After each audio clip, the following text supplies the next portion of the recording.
Well, hey everybody, this is Rockin' Spirit Jen with Coffee Jen and Jesus. We're going to continue our reading in Psalm 5 and Proverbs 5.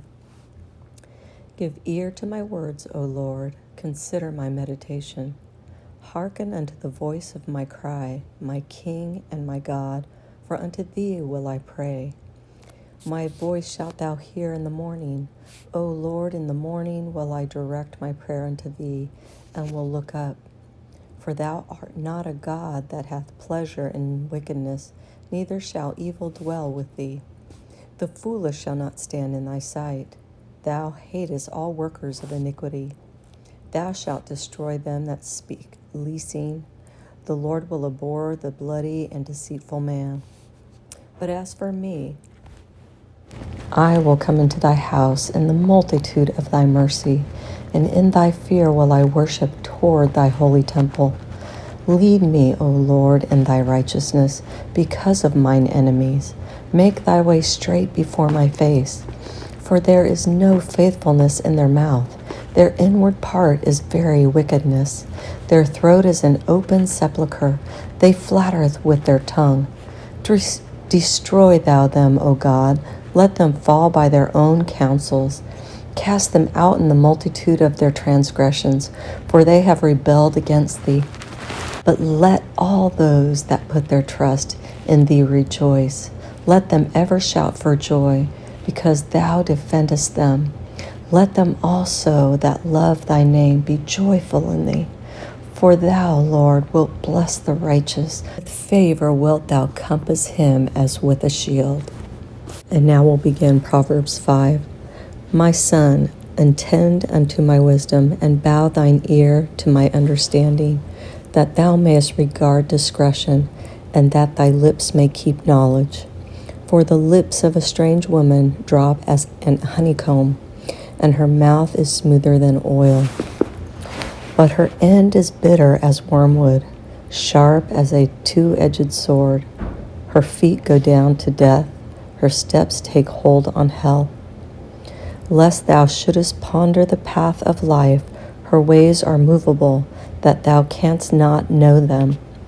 Hear me now, therefore, O ye children, and depart not from the words of my mouth. Remove thy way far from her, and come not nigh the door of her house, lest thou give thine honor unto others, and thy years unto the cruel.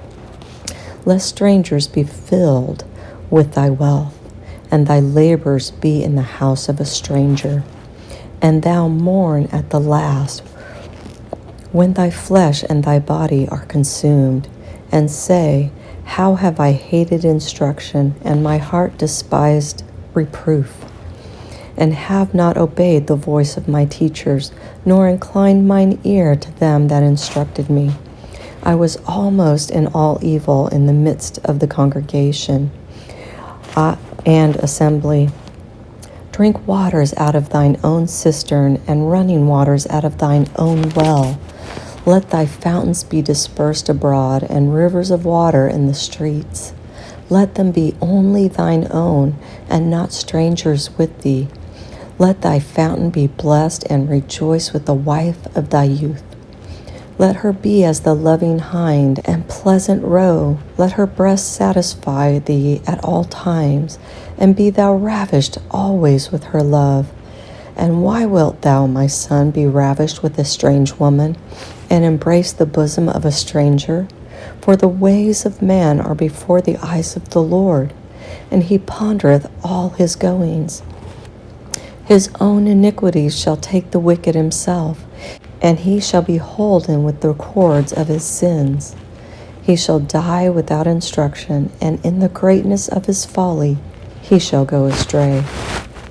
Again, two beautiful chapters in Proverbs and Psalms. And today being March 16, 3:16, I thought it would be fitting to share this verse with you. John 3:16, for God so loved the world that he gave his only begotten Son, that whosoever should believe in him shall not perish but have everlasting life. God bless and make it a great day.